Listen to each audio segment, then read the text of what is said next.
예수 그리스도의 이름으로 축원드립니다. 한 주도 그 은혜와 진리 안에서 잠든 평안을 누리시고 그 사랑 안에서 하나님 주시는 기쁨과 감사가 넘치기를 예수 그리스도의 이름으로 축복합니다. 오늘은 하나님의 선은 무엇인가 라는 말씀을 가지고 함께 하나님의 은혜를 나누고자 합니다.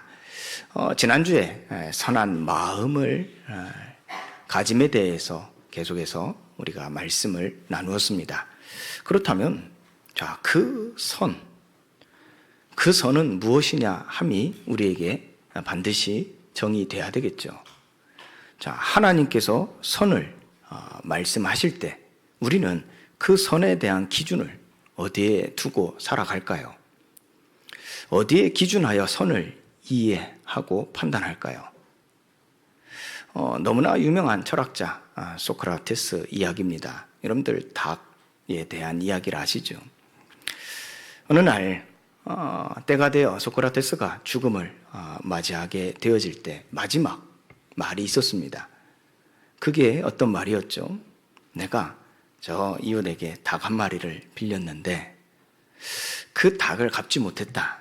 그걸 내가 죽고 난 이후에 대신 그 닭을 갚아줘라 라며 운명을 달리했습니다. 많은 사람들이 감동을 받았죠.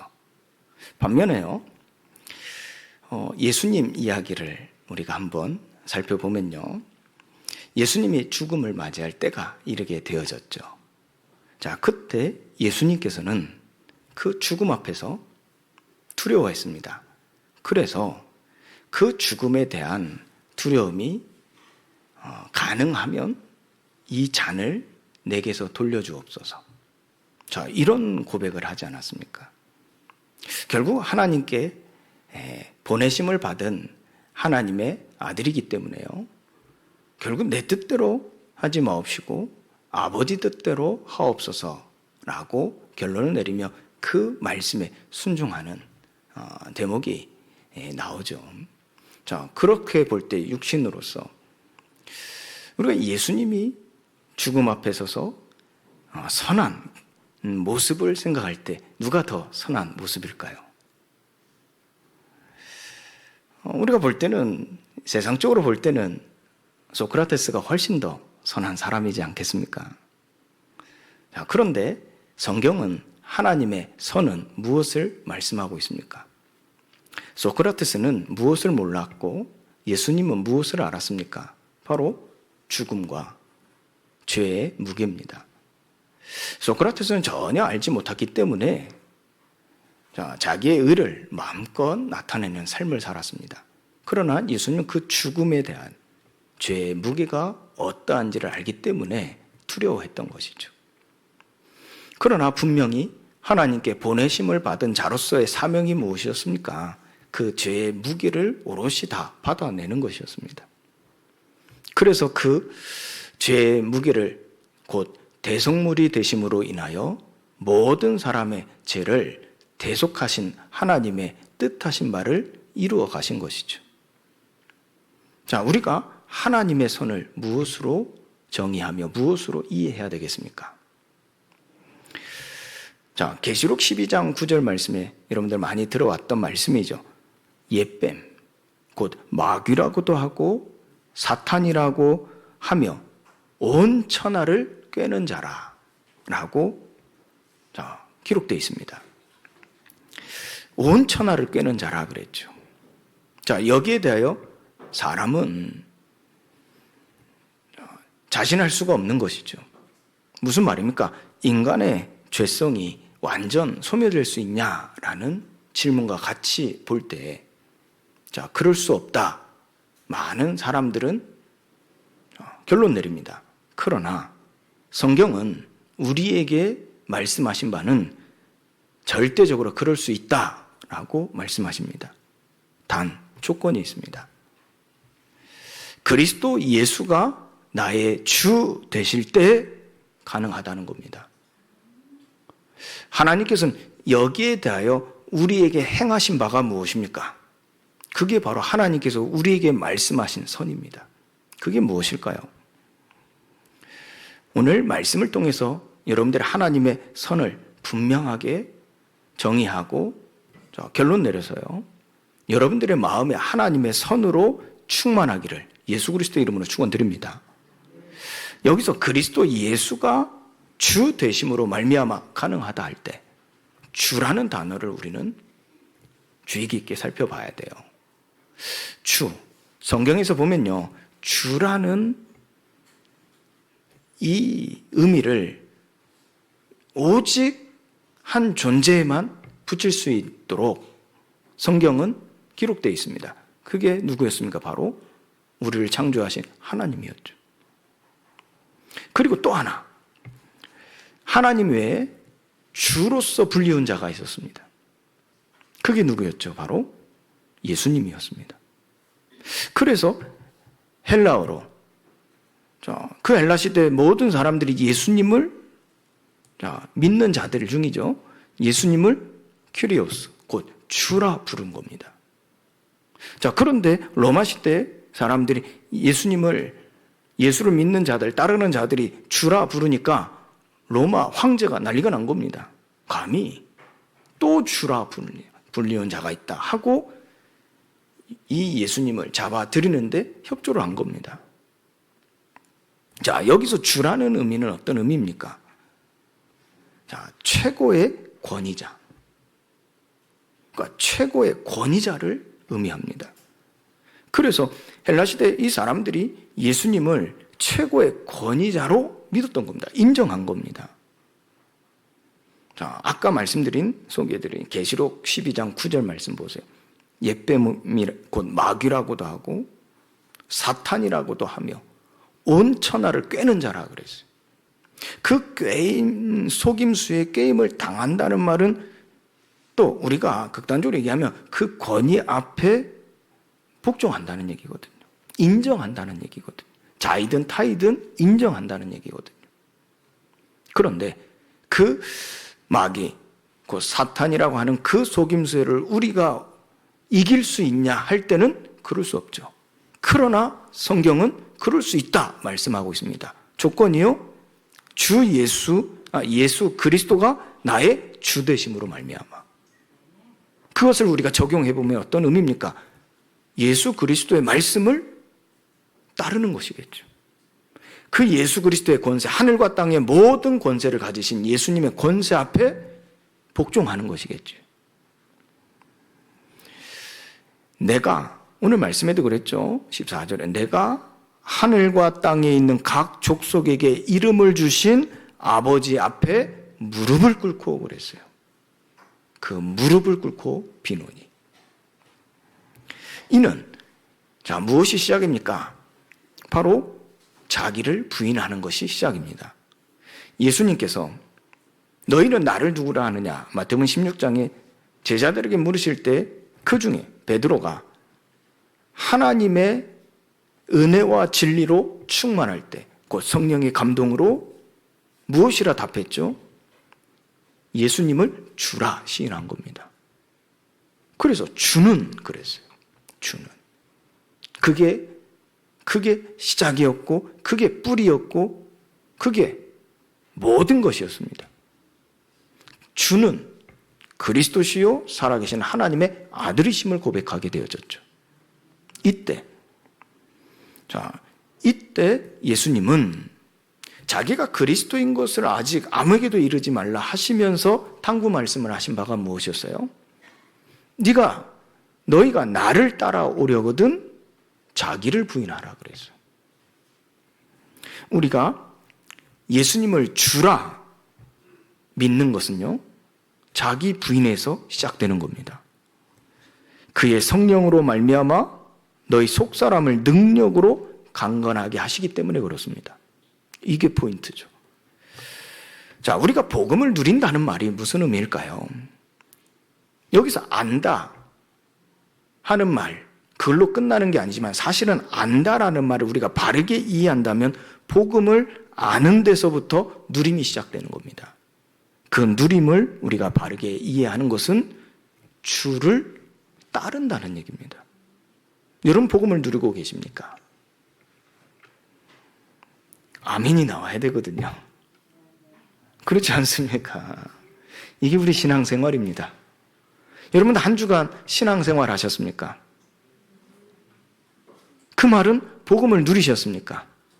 그 말은 주를 따르셨습니까? 그게 신앙생활이거든요.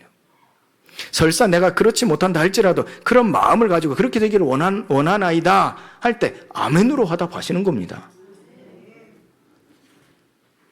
성경은 우리에게 끊임없이 교훈하는 바가 있습니다. 바울도 사도들도 끊임없이 성도들에게 가르친 바가 있습니다. 그게 바로 주 안에서입니다.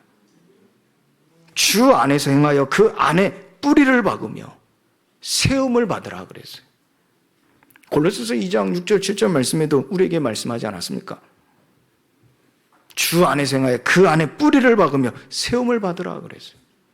그것이 복음을 누리는 것이라 하는 겁니다. 그것이 주를 따르는 것이겠죠.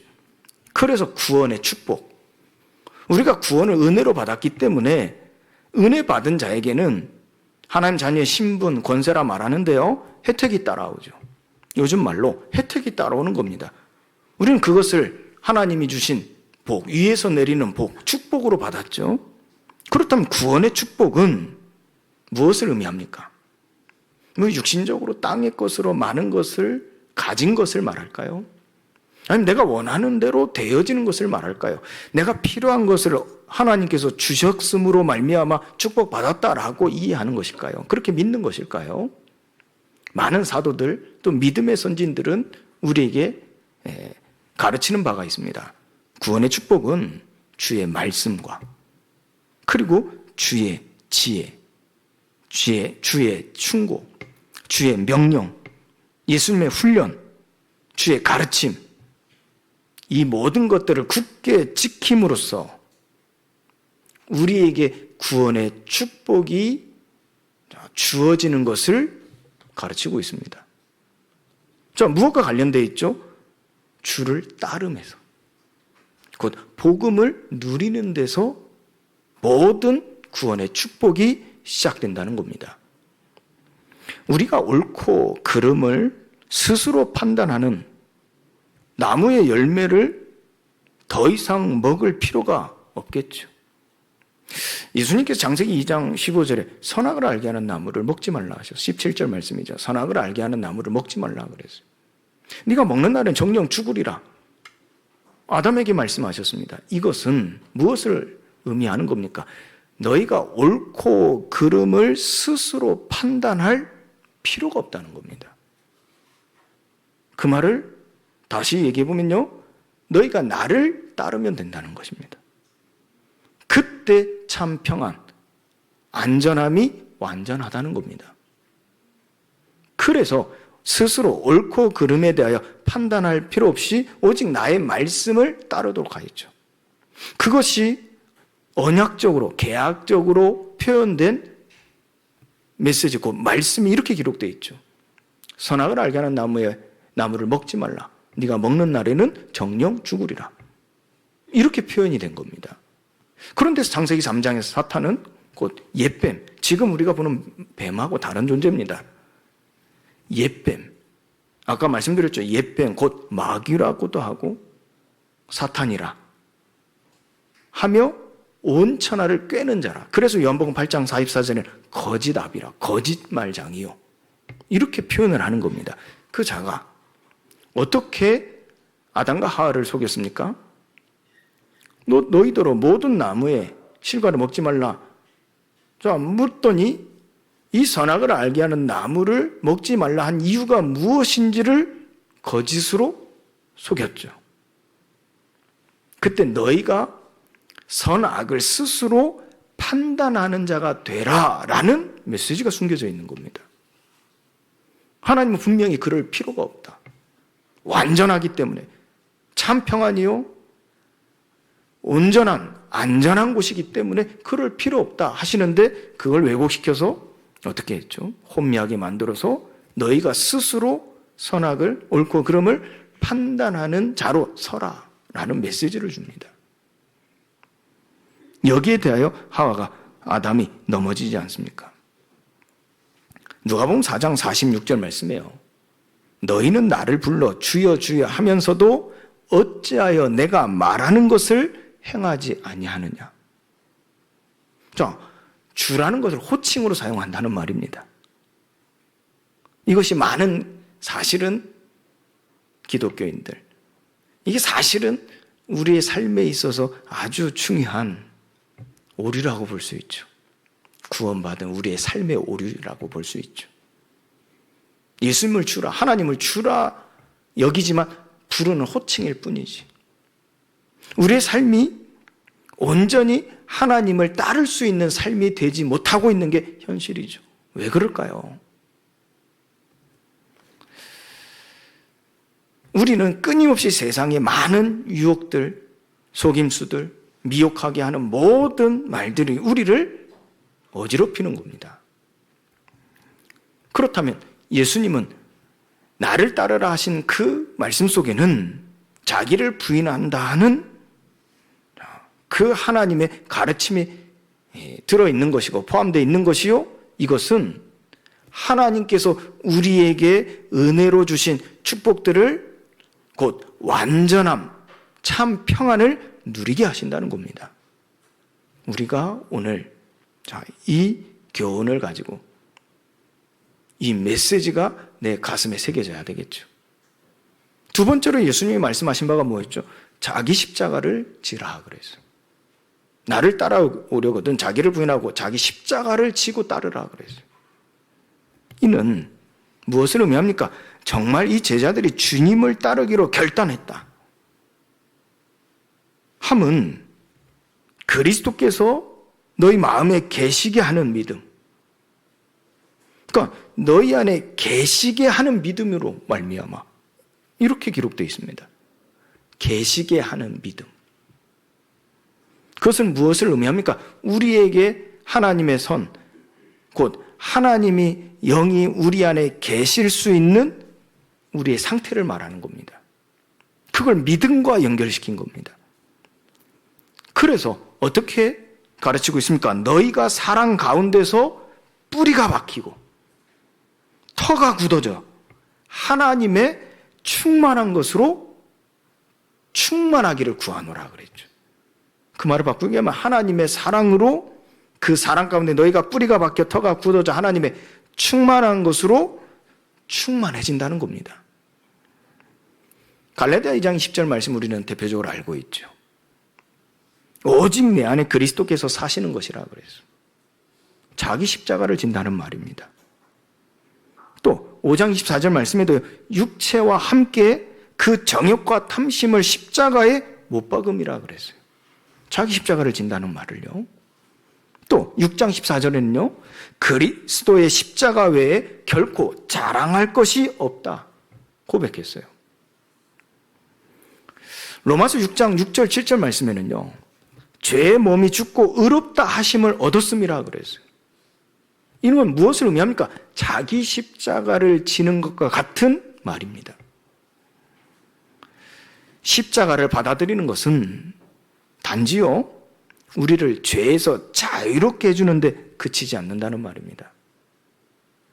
우리가 주님께요, 성삼위 하나님이라 곧 우리를 위하여 보내신 이 예수를 주라 시인하는 것은요, 주님께 순종하며 살 수 있도록 해주며 우리가 주님께 순종하며 살아가는 삶을 하나님께서는 새롭게 하신다는 것.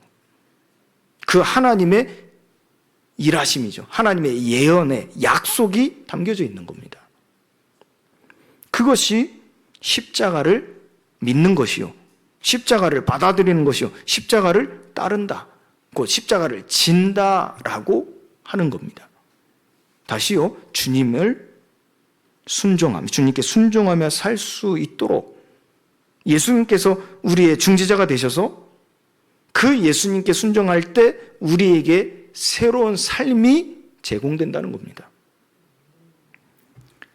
자, 이걸 실제 누린 자들이 나온 겁니다. 고린도 교회요. 고린도전서 1장 18절 말씀이죠. 십자가의 도가 멸망받을 자들에게는 미련한 것이요, 그러나 구원을 얻는 우리에게는 하나님의 능력이 됨이라 그랬어요. 이들은 그 십자가를 받아들일 때 그들에게는 십자가를 곧 고난에 대한 해석이 이와 같이요, 하나님의 능력이 됨으로 해석이 된 겁니다. 곧 예수님을 따른다는 거죠. 예수님께서 우리에게 말씀하신 그 길을 따라간다는 겁니다. 하나님께서 우리를 위하여 예비하신 그 길을 따라간다는 겁니다. 이는 적용해서 얘기해 보면요, 우리의 생명이 예수 그리스도로부터 나온다는 겁니다. 우리의 생명이 하나님의 말씀으로부터 나온다는 겁니다. 이게 적용되어진 메시지죠. 요한복음 14장 6절 말씀에서 예수님이 확실하게 우리에게 선포하시죠. 내가 곧 길이요 진리요 생명이니 나로 말미암지 않고서는 아버지께로 올 자가 없느니라 그랬어요. 확실하게 선포하신 말씀입니다. 하나님을 사랑하십니까? 아니면 하나님을 사용하십니까? 여기에 대한 답을 우리는요, 정말 진실되게 하나님 앞에 말할 수 있는 기준이 바로 여기에 있는 겁니다. 자기 부인과 자기의 십자가를 지는 데서 오는 겁니다. 이는 곧 주를 온전히 주, 최고의 권위자로 여기며 주로 여기며 주를 따르는 주의 순종을 말하는 것이죠. 그러면 내가 원치 않는 곳으로 다닌다 할지라도 내게는요, 하나님 나의 주 되심이 기쁨이 되는 겁니다. 내가 원치 않는 일을 행한다 할지라도 하나님 나의 주 되심이 기쁨이 되는 겁니다. 내가 원하는 그 일을, 내가 계획한 그 일을, 내가 필요한 그 일을 하고자 하는데 하나님의 능력, 하나님의 은혜, 하나님 역사하심이 필요해요. 주님께 40일 밤낮 기도하는 겁니다. 사람들이 볼 때는 주님께 40일 밤낮 기도하는 것이 의롭다, 선하다 할 수 있겠습니다만은 하나님 보실 때는 그렇지 않다는 겁니다. 하나님의 뜻을 위하여, 하나님의 나라의 일을 위하여 40일 밤낮 주야로 기도한다. 하나님 모실 때 의롭다 하시는 겁니다. 기준이 어디에 있죠? 주가 되심이. 하나님이 주가 되심이.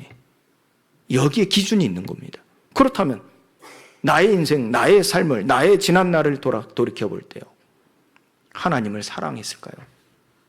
아니면 하나님을 사용했을까요? 누가복음 6장 46절 말씀처럼 예수님을 주여 주여 하면서 주께서 말씀하신 것을 행하지 아니하는 그런 삶이 되지 않습니까? 우리는 하나님 앞에 오늘 진실되게 서야 될 줄 믿습니다. 마태복음 7장 21절부터 23절까지 말씀이죠. 한번 같이 읽어볼까요? 25절까지 한번 같이 읽어보겠습니다.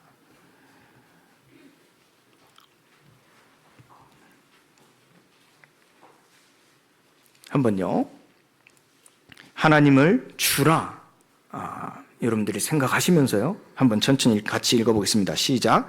나더러 주여 주여 하는 자마다 다 천국에 들어갈 것이 아니요 다만 하늘에 계신 내 아버지의 뜻대로 행하는 자라야 들어가리라. 그날에 많은 사람이 나더러 이르되 주여 주여 우리가 주의 이름으로 선지자 노릇을 하며 주의 이름으로 귀신을 쫓아내며 주의 이름으로 많은 권능을 행하지 아니었나이까 하리니 그때 내가 그들에게 밝히 말하되 내가 너희를 도무지 알지 못하니 불법을 행하는 자들아 내게서 떠나가라 하리라. 그러므로 누구든지 나의 이 말을 듣고 행하는 자는 그 집을 반석 위에 지은 지혜로운 사람 같으리니 비가 내리고 창수가 나고 바람이 불어 그 집에 부딪히되 무너지지 아니하나니 이는 주추를 반석 위에 놓은 까닭이요. 여러분들, 우리가 마태복음 7장 말씀에서도 같이 하나님을 정말로 사랑한다 할 때 우리에게 주어지는 게 무엇입니까? 우리에게 주어지는 삶의 기준이 무엇입니까? 오늘 말씀에도요, 주여 주여 하는 자마다 다 천국에 들어갈 것이 아니라 그랬어요. 다만 하늘에 계신 내 아버지의 뜻대로 행하는 자라야 들어가리라 그랬어요. 그러면서 실제 삶의 있어서 주추를 반석 위에 놓을 때, 우리의 업에, 우리의 모든 것에 주추를 반석 위에 놓을 때, 우리가 말을 듣고 행하는 모든 것에 있어서 그 집을 반석 위에 지은 지혜로운 사람 같으리니 비가 내리고 창수가 나고 바람이 불어 그 집에 부딪힌다 할지라도 무너지지 않는다 그랬어요. 그런데 그 뒤에 26절 말씀에 보면 무너지는 집이 있다 그랬어요. 어디예요? 모래 위에 지은 집. 자, 여기서 우린 단어를 봐야 되겠죠. 내 아버지의 뜻대로 행하는 자. 또 주추를 반석 위에 두는 자. 자, 불법을 행하는. 자, 불법을 행하는 많은 사람들이 있습니다. 이는 곧, 자, 아노미아라는 헬라어를 통하여 그 내용을 보면, 뜻을 보면요, 법을 무시한다 하는 겁니다. 법을 무시하여 법을 어긴다 하는 겁니다. 그 상태를 말하는 거예요. 법을 무시하기 때문에, 법을 어기기 때문에 법 없이 존재하는 상태를 말하는 거예요. 이 상태를 가진 존재가 있습니다. 그게 바로 사탄이라는 존재입니다. 그리고 죄를 짓는 자, 곧 마귀에게 속한 자라 말합니다. 죄인이라 말합니다. 그래서 이 불법을 행한다 하는 거죠. 하나님의 말씀의 권위를 따르지 않는 자들이라 그랬어요. 이는요, 우리가 환경에 의해서 나의 연약함, 나의 부족함 때문에 어쩔 수 없이 내가 죄를 지었다, 그걸 말하는 게 아닙니다. 그럴 수 있습니다. 우리는 충분히요. 그래서 바울도 실제 지난주에도 우리가 말씀을 나눴죠. 고린도서 12장 말씀, 로마서 7장 21절 25절까지의 말씀을 우리가 같이 보면서 바울이 끝까지 고민했던 내용들이 있지 않았습니까? 그 연약함, 부족함, 그리고 두 법에 대한 그 갈등 속에서 오는 괴로움에 대하여 이 바울이 어떻게 고민했는지를 우리가 보지 않았습니까? 그로 인하여 나도 모르게 또 어쩔 수 없이 때로는 또 마음이 혼미하여 죄를 범할 수 있습니다. 그러나 우리에게 은혜로 주신 것은 무엇입니까?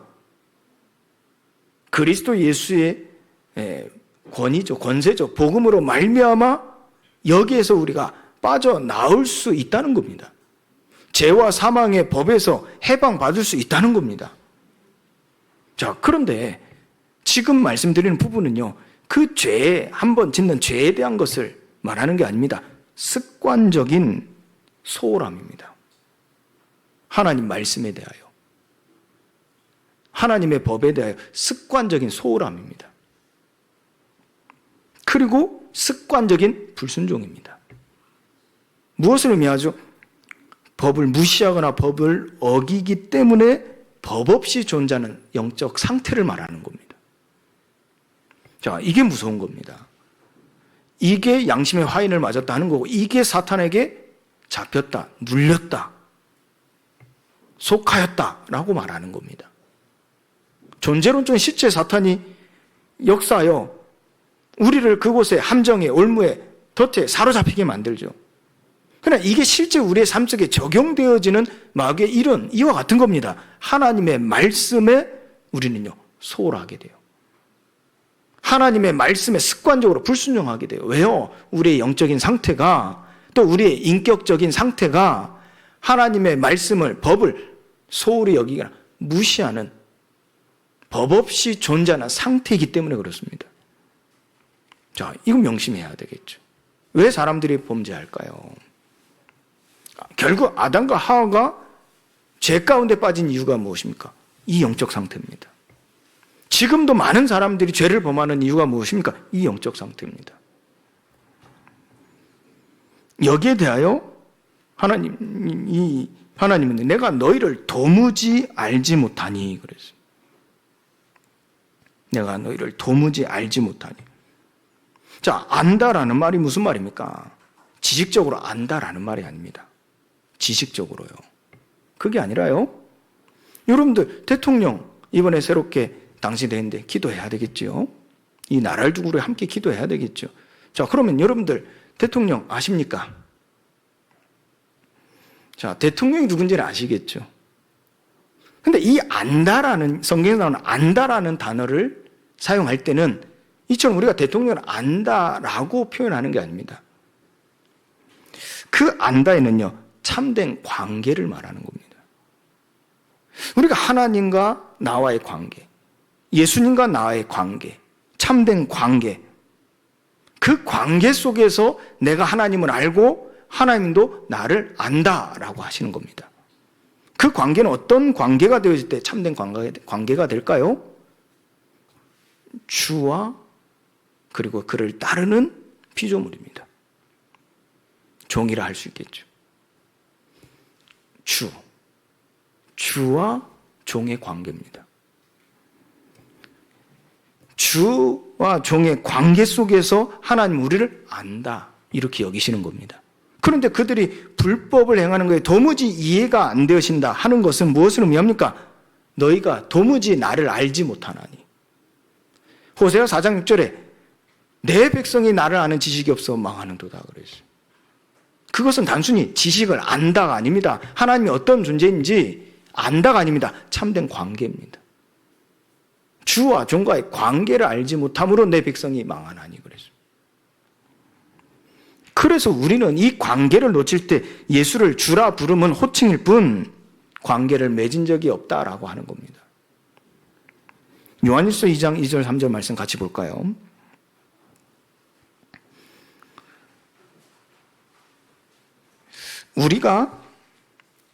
이거는 찾아보세요. 우리가 그의 계명을 지키면 이로써 우리가 그를 아는 줄을 알 것이요 그를 아노라 하고 그의 계명을 지키지 아니하는 자는 거짓말하는 자요 진리가 그 속에 있지 아니하되. 자, 5절에는요, 누구든지 그의 말씀을 지키는 자는 하나님의 사랑이 참으로 그 속에 온전하게 되었나니 이로써 우리가 그의 안에 있는 줄 아노라 그랬어요. 자, 여기서부터 사랑이라는 단어가 나옵니다. 사랑이라는 단어. 그렇다면 주와 종의 관계에서 조금 더 들어가 보면 무엇으로 얽혀 있는 관계입니까? 바로 사랑입니다. 로마서 8장 말씀에 우리가 더 이상 무서워하는 종의 영을 받지 아니하고 하나님을 아빠, 아버지라 부르짖느니라 그랬어요. 여기는 무엇이 관계되어 있습니까? 사랑이라는 관계가 속해 있는 겁니다. 우리가 하나님의 법을 지킨다, 하나님을 안다, 이 곧 주와 종의 관계에 있어서 무엇이 빠지면 안 되겠습니까? 바로 사랑입니다. 사람들이 이 사랑이라는 하나님의 은혜죠. 하나님의 축복입니다. 하나님의 복음이기도 합니다. 그걸 잃어버리니까 결국 불법을 행하게 되어지고 하나님을 안다 하는 것이 호칭이 되어질 뿐이라는 겁니다. 요한복음 2장에서요. 가나 혼례잔치 아시죠? 예수님께서요. 충분히 그럴 만한 능력이 계셨죠. 그런데 이 어머니 마리아가 종들에게 가서 예수님께 도와달라 청하라 그랬어요. 그러면서 중요한 얘기를 합니다. 그가 무엇이든지 말씀하신 대로 그대로 하라 그랬어요. 관계를 얘기하는 겁니다. 주종관계. 예수님이 먼저 묻습니다. 나와 무슨 상관이 있나이까? 그런데 그가 예수님이 하신 말씀대로 그대로 행할 때 곧 주와 종과의 관계가 성립이 되어지니까 어떤 결과가 나타났어요? 기적이 나타난 겁니다. 요한복음 15장 말씀에도 포도나무의 비유에 대한 말씀이 있습니다. 결국 무엇입니까? 나는 포도나무요, 너희는 가지라 그랬어요. 그러면서 내게 그 가지가 붙어 있을 때 열매를 맺는다 그랬어요. 그러나 그 열매를 맺지 아니하는 가지는 버려진다 그랬어요. 무엇을 의미합니까? 그 관계 속에서 하나님의 사랑이 나오는 겁니다. 무슨 말입니까? 그 사랑할 때 그 관계 속에서 나오는 모든 일들이 되어진다는 말입니다. 자, 이 부분들을 여러분들이 가지고요, 하나님이 주, 되실 때 나의 주 예수 그리스도가 나의 주 되심으로 말미암아 우리는 이 죄악에서 이 우리가 가진 죄성에서 이 마귀의 속임수에서 우리는 완전히요 승리할 수 있다는 거예요. 이겨낼 수 있다는 거예요. 더 이상 죄 가운데 살지 않을 수 있다는 얘기. 자기 부인과 자기 십자가입니다. 자, 우리가 본론으로 들어와서 그렇다면 하나님의 선이 무엇이겠습니까? 주께서 지금도 행하시는 일을 생각해 보시기 바랍니다. 주 예수를 깊이 생각해 보라 그랬어요. 하나님은 지금도 은혜를 베풀고 계시죠. 그리스도의 언약을 주시고 그 언약을 성취함으로써 그 영광의 풍성함이 어떠한지를 우리에게 끊임없이 알게 하고 계십니다. 그리고 창세기 3장 15절에 여자의 후손을 보내서 뱀의 머리를 상하게 할 것이요 이는 우리가 구원에 이르게 되어진 하나님의 축복 속에서 하나님의 자녀가 되는 권세를 얻게 하셨습니다. 곧 그리스도죠. 창세기 6장 14절 말씀에도요 네피림 시대에 하나님께서는 방주에 탄 자는 생명을 보존받으리라 그랬어요. 그리고 7장 14절에 하나님 영이 우리 안에 영원히 계심을 우리에게 약속하시고 성취하시는 겁니다. 그래서 이와 같은 과정 속에서 마태복음 1장 23절 말씀에 처녀가 잉태하여 아들을 낳으리니 그 이름을 임마누엘이라 하신 말씀이 이루어진 대로 예수님께서 처녀의 몸을 입고 자 잉태함을 받아 성령으로 잉태함을 받아 이 땅에 오셨는데 그 예수를 우리의 구원자라 말씀하시는 거죠. 그 예수로 말미암아 하나님의 영이 영원히 우리와 함께 계심의 약속이 성취되어지는 그 대목이 요한복음 14장 16절에 말씀하시고 요한복음 20장 22절에 성령을 받으라 하신 그 말씀 속에서 이루어졌던 것이죠. 그래서 사도행전 1장 8절에 오직 성령이 너에게 임하시면 너희가 권능을 받고 예루살렘과 온 유대와 사마리아 땅까지로 내 증인이 되리라 하신 말씀이 이루어지는 것입니다. 자, 그래서 하나님은 지금도 그 은혜를 베푸심으로써 우리를 구원에 이르게 하시고 생명을 보존케 하시며 출애굽기 3장 18절에 그 피의 언약이 우리에게 이루어짐으로써 우리가 의롭다함을 받는 것이죠. 우리가 아무리 죄인 돼 있다 할지라도 하나님께 우리를 위하여 십자가에 죽으심으로 우리에 대한 자기의 사랑을 확증하심으로 의롭다 하심 받은 자로 여김받게 하셨어요. 하나님 은혜를 지금도 우리에게 주시기 때문에 우리가 아직 죄인 되었을 때 예수님 십자가의 그 피 언약이 성취되어질 때 죄와 사망의 법에서 해방될 수 있는 겁니다.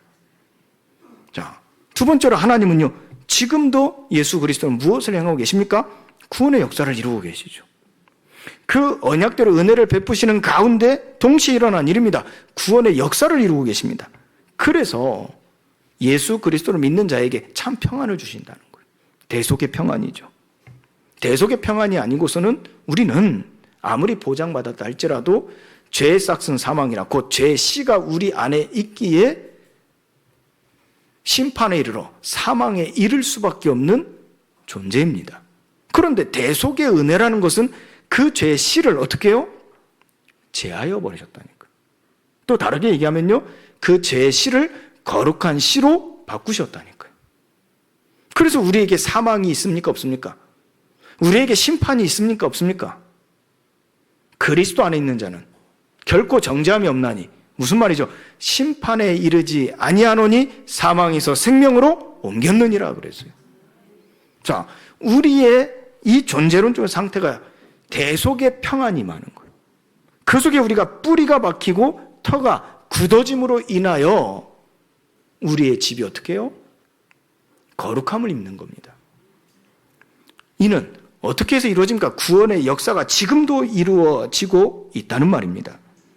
에베소서 1장 4절 6절 말씀에 신령한 복을 우리에게 주시되 곧 창세전에 그리스도 안에서 우리를 택하사 우리로 사랑 안에서 그 앞에 거룩하고 흠이 없게 하시려고 그 기쁘신 뜻대로 예정하사 예수 그리스도로 말미암아 우리가 하나님의 자녀가 되게 하셨으니 이는 그가 사랑하시는 자 그 안에서 우리에게 거저 주시는 바 그 은혜의 영광을 찬송하게 하려는 것이라 그랬어요.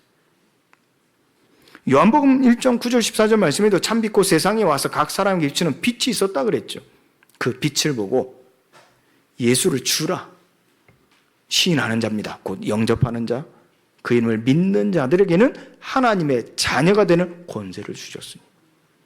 로마서 1장 16절 17절 말씀이죠. 내가 이 복음을 부끄러워하지 아니하노니 이 복음은 모든 믿는 자에게 구원을 주시는 하나님의 능력이 됨이라 그랬어요. 먼저는 유대인에게요, 그리고 헬라인에게로다. 복음에는 하나님의 의가 나타나서 믿음으로 믿음에 이르게 하나니 기록된 바 오직 의는 믿음으로 말미암아 살리라 함과 같으니라.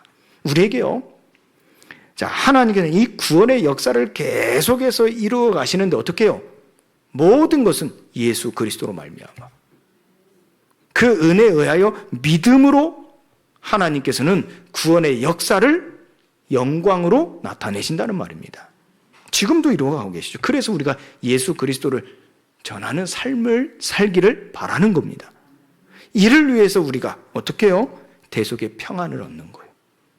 이 증인으로 서는 겁니다. 그 안에서 뿌리가 박히고 터가 굳어져야 되는 거예요.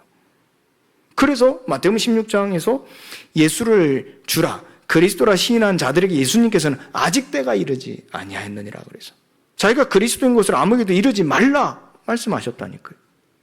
그때를 기다리시는 겁니다. 대속의 평안이 그들에게 임할 때까지. 그들에게 임하지 않으니까 당장 일어난 일이 무엇입니까? 예수님께서 잡히시기 때 전에 베드로에게 말씀하셨죠. 예언하셨어요. 네가 닭이 울기 전에 3번 나를 부인하리라. 베드로는 결코 그럴 수 없다. 그러지 않는다. 내가 얼마나 하나님 예수님을 주로 여기고 사랑하는지 모르십니까? 절대 그럴 수 없습니다. 하는데 어땠어요? 실제 베드로는 예수님을 주라 고백하지 않고 부인했어요. 왜 그렇습니까? 대속의 평안이 그에게 없는 거예요. 그래서 죽음을 두려워하는 겁니다. 그런데 이후에 베드로에게 대속의 평안이 임했어요. 십자가에 거꾸려 예수님처럼 십자가에 못 박혀 죽었는데요. 사형을 당했는데요. 거꾸로 못 박혀 죽었는데요. 그 끝까지도요. 평안을 누렸다니까요. 그 사랑 안에서 뿌리가 박히고 터가 굳어졌기 때문입니다. 지금 우리의 신앙생활 곧 여정은 이 시간표입니다.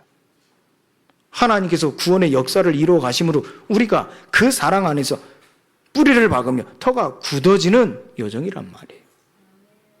대속의 평안이 여러분들에게 임한 줄 믿으시기를 바랍니다. 그리고 세 번째로 지금도 예수님께서는요, 행하신 일이 무엇입니까? 성령의 일을 행하고 계시는 겁니다. 그래서 사랑의 지식에 충만하기를 구하는 것이죠. 이때 그 하나님의 것으로 충만할 때 우리의 삶은 선한 삶으로 재창조되는 겁니다. 변하는 거죠. 새 사람이 되는 거죠. 그래서 우리가 지난주 신령한 제사를 드릴 거룩한 제사장이 될지라 그랬어요. 여기에 대해 고린도후서 5장 17절 19절 말씀입니다. 우리에게 화평이 되신 하나님께서 화목하게 하는 직분, 화목하게 하는 말씀을 주셨어요. 그래서 우리의 화평으로서 둘로 하나를 만드사 원수된 것, 그 중간에 막힌 담을 자기 육체로 하시고 법정으로 된 계명의 율법을 폐하셨으니 이는 둘로 자기 안에서 한 세 사람을 지어 화평하게 하시고 또 십자가로 이 둘을 한 몸으로 하나님과 화목하게 하려 하심이라. 에베소 2장 14절 16절 말씀이죠. 이와 같은 상태. 그래서 17절에 새로운 피조물이라. 그리스도 안에 있는 자는 너희는 새로운 피조물이라. 이전 것은 지나갔으니 보라 새 것이 되었도다. 그러면서 화목하게 하는 직분을 주셨고 화목하게 하는 말씀을 주심으로 서로 화목하라 그랬어요. 이는 그로 말미암아 우리 둘이 한 성령 안에서 아버지께 나아감을 얻게 하려 하심이라 그랬어요. 이처럼 하나님께서는 성령의 일을 행하시는데 우리를 거룩한 제사장이 될지라 하신 말씀을 이루어 가시는 겁니다. 그리고 두 번째로 나의 계명을 지키리라 그랬어요. 요한복음 14장 15절 말씀이죠. 요한복음 14장 15절 말씀. 예수님을 사랑하는 자에게 생기는 동기입니다. 같이 읽어볼까요? 너희가 나를 사랑하면 나의 계명을 지키리라. 너희가 나를 사랑하면 나의 계명을 지키리라 그랬어요. 지키라가 아닙니다. 예수님을 사랑하는 자에게 생기는 동기입니다. 그게 이 사람과의 관계 속에서 나오는 사랑입니다. 여러분들은 사랑에 빠져본 적이 있습니까? 제가 지난주에 어떤 심부름 하는데요. 그 심부름 하는데 정확히 주어진 곳에 주어진 심부름을 할 수 없게 된 거예요. 가서 뭘 사오라고 했는데 거기 갔더니 없어요. 망했어요. 또 다른 데를 알려줘요. 또 다른 데를 찾아가는데 주차도 복잡하고 막 힘들어요. 근데 또 망했어요. 됐다 하는 거예요. 그러면 제가 어떻게 했냐? 제가 막 찾아가지고 온 천하만별을 다 찾아가지고 가서 결국 사왔어요. 자, 그 속에 옛날 같았으면요, 엄청 짜증냈을 겁니다. 왜 이런 걸 사오라고 하면 정확히 알려줘야지 하면 엄청 짜증냈을 겁니다. 근데 사오러 가는 발걸음이요, 그래도 제 속사람이 너무나 기뻤어요. 왜냐? 저는요, 저희 아내를 사랑합니다. 사랑하기 때문에요. 그 일을 하는 게요, 행복하다니까요. 저는 그걸 몰랐어요. 말로는 사랑했지만 사랑하지 않았던 거죠. 뭐 하나 시키면 짜증냈다니까요. 그런데 지금은요, 괜찮다 하는데도 해요. 왜냐? 사랑하기 때문에요. 여러분들도 사랑에 빠진 적이 있습니까? 지금도 사랑하고 계십니까? 표정이 다들 안 좋으세요? 왜 그럴까요? 그분의 말씀은요, 나의 마음을 사로잡는 열정입니다. 그분에 대한 나의 마음은요, 거룩한 두려움이 됩니다. 무서워하는 종이 아니라니까요.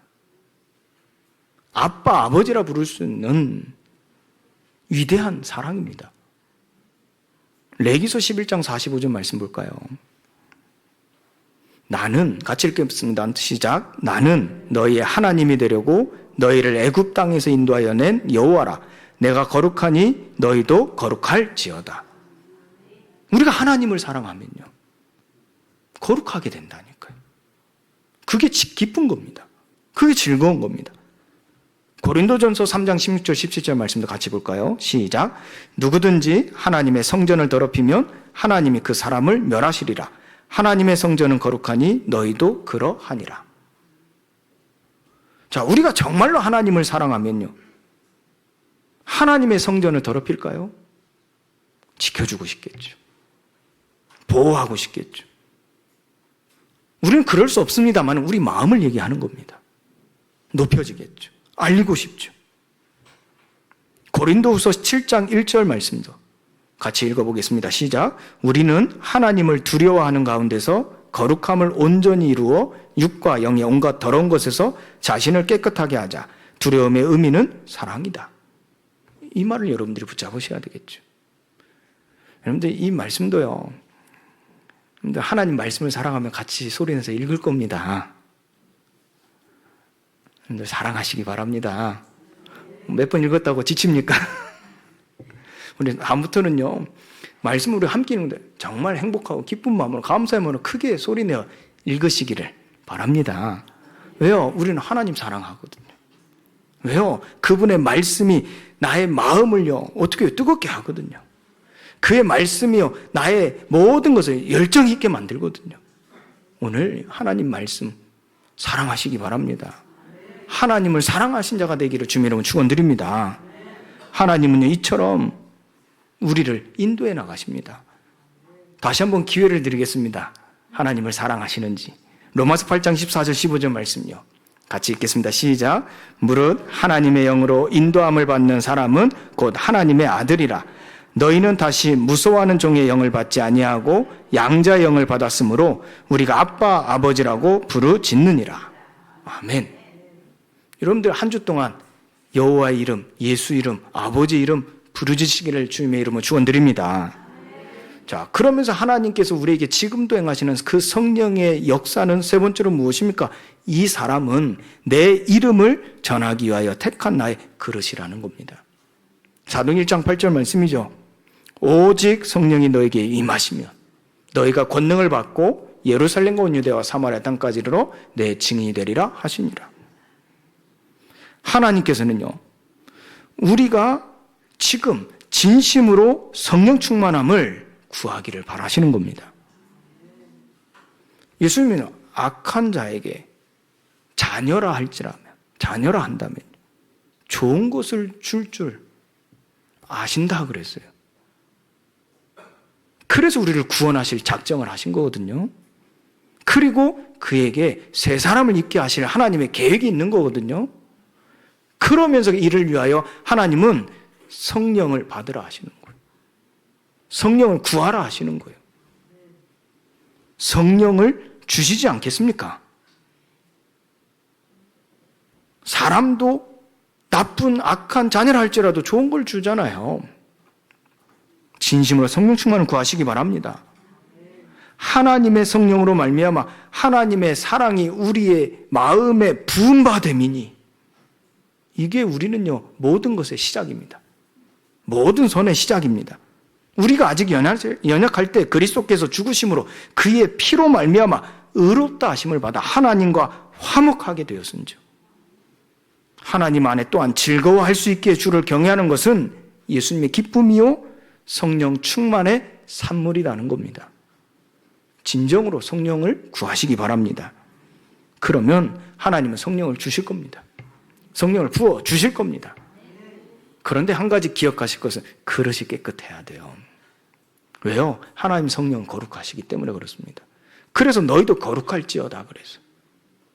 디모데후서 2장 19절 말씀 같이 한번 읽겠습니다. 시작. 그러나 하나님의 견고한 터가 섰으니 인침이 있어 일러시되 주께서 자기 백성을 아신다 하며 또 주의 이름을 부르는 자마다 불의에서 떠날지어다 하였느니라. 자, 또요. 디모데후서 2장 20절 21절 말씀 같이 읽겠습니다. 시작. 큰 집에는 금그릇과 은그릇뿐 아니라 나무 그릇과 질그릇도 있어 귀하게 쓰는 것도 있고 천하게 쓰는 것도 있나니 그러므로 누구든지 이런 것에서 자기를 깨끗하게 하면 귀히 쓰는 그릇이 되어 거룩하고 주인의 쓰심에 합당하며 모든 선한 일에 준비함이 되리라. 우리는요, 우리 자신을 깨끗하게 할 책임이 있습니다. 바울은 예수의 피가 과거와 현재와 미래 모든 죄에서 우리를 깨끗하게 하니 너희가 습관적인 죄 속에 살더라도 걱정할 것이 없다라고 가르치지 않았습니다. 그렇게 그리스도를 너희가 배우지 않았다 그랬어요. 바울은 그러므로 누구든지 이런 것에서 자기를 깨끗하게 하면 귀에 쓰는 그릇이 되어 거룩하고 주인의 쓰심에 합당하여 모든 선한 일에 준비함이 되리라. 이렇게 가르친 겁니다. 하나님께서는 한계 없는 주의 선하심을 받아 누리라 말씀하십니다. 이를 위하여 하나님 지금도 성령으로 역사하고 계십니다. 에베소서 2장 10절 말씀. 자, 우리 마지막으로 한번 같이 읽어볼까요? 우리는 그가 만드신 바라 그리스도 예수 안에서 선한 일을 위하여 지으심을 받은 자니 이 일은 하나님이 전에 예비하사 우리로 그 가운데서 행하게 하려 하심이니라. 아멘.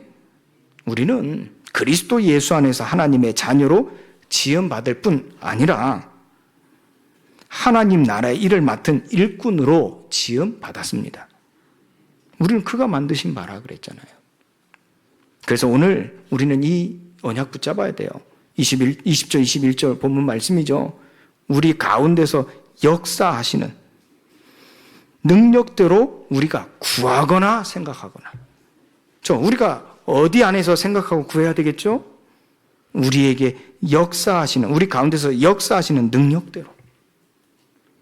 그러면 모든 것에 더 넘치도록 능히 하실 이에게 귀히 쓰임받는 거룩하고 주인의 쓰심에 합당한 그릇이 되어 교회 안에서와 그리고 그리스도 예수 안에서 영광이 대대로 영원무관하기를 원하노라 그랬어요. 이것이 이 사도의 마음, 이것이 목회자의 마음으로 에베소 교인들에게 전달하는 그 진실된 마음이었습니다. 이 마음으로 저는 여러분에게 진실된 마음으로 전합니다. 하나님께 귀히 쓰임 받는 그릇 되기를 주님으로 축원드립니다. 하나님의 선은요, 그의 사랑하심, 곧 그리스도의 사랑에 있습니다. 우리는 그 하나님의 선을 오늘 이와 같이 이해해야 돼요. 하나님의 사랑, 하나님을 사랑함. 네가 나를 사랑하느냐? 네가 이것들보다 나를 사랑하느냐? 이 사람들보다 더 나를 사랑하느냐? 네가 나를 사랑하느냐? 그 모든 사랑에 하나님의 선이 있습니다. 우리가 아직 죄인 됐을 때 우리에 대한 사랑을 확증하신 바 그 십자가의 사랑이 우리에게 보이신 베푸신 은혜의 선이요, 그 사랑의 산물입니다. 우리는 그 사랑을 가지고 오늘 또 우리의 가정에, 우리의 직장 현장에, 우리의 지역 현장으로 나아갈 줄 믿습니다.